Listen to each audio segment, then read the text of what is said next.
Nyt on viimeistelty eteistä. Seuraavaksi pitäisi laittaa peili tähän, mutta millä ihmeellä sen saa sopivaan korkoon ja reijät kohilleen, kun se peili on ostettu Ikeasta.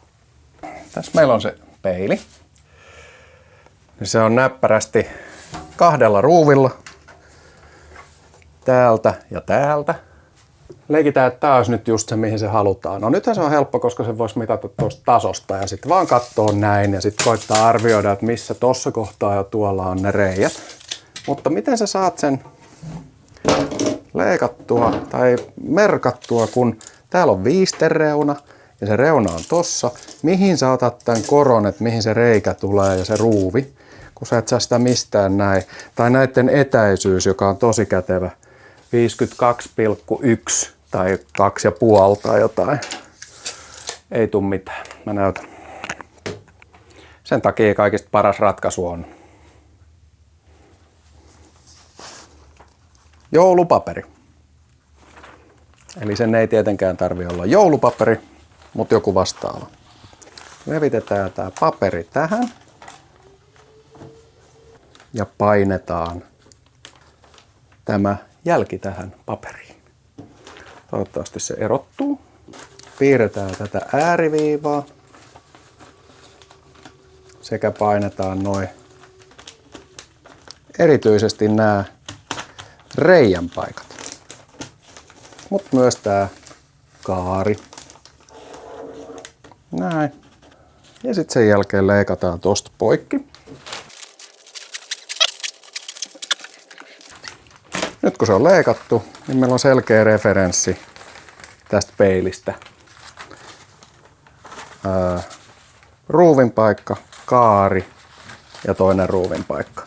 Nyt kun tää on millilleen tähän hyväksytetty, niin sit vaan piirretään tuolta toi viiva tonne.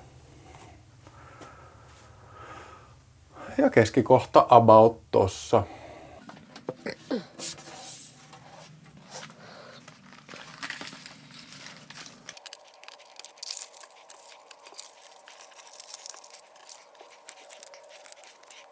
Nyt mä vähän piirrän näitä, että se erottuu siinä videolla paremmin.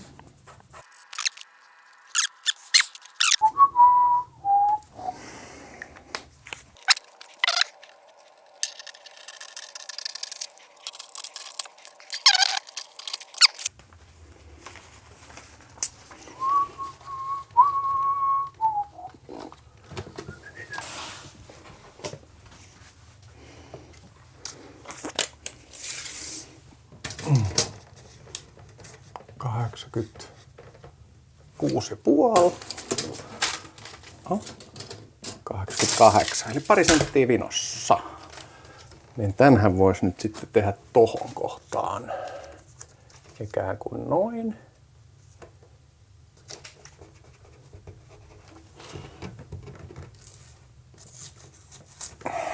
Ja nyt vaan pyöritellään tätä niin kauan, että se on suorassa. 26 eli sentillä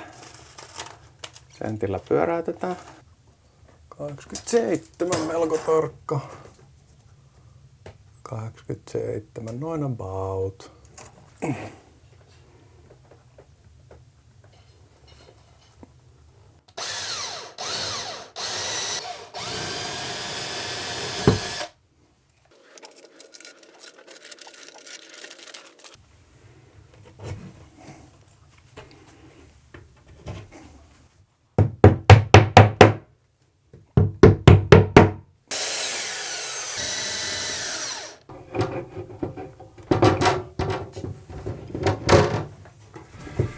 Noin.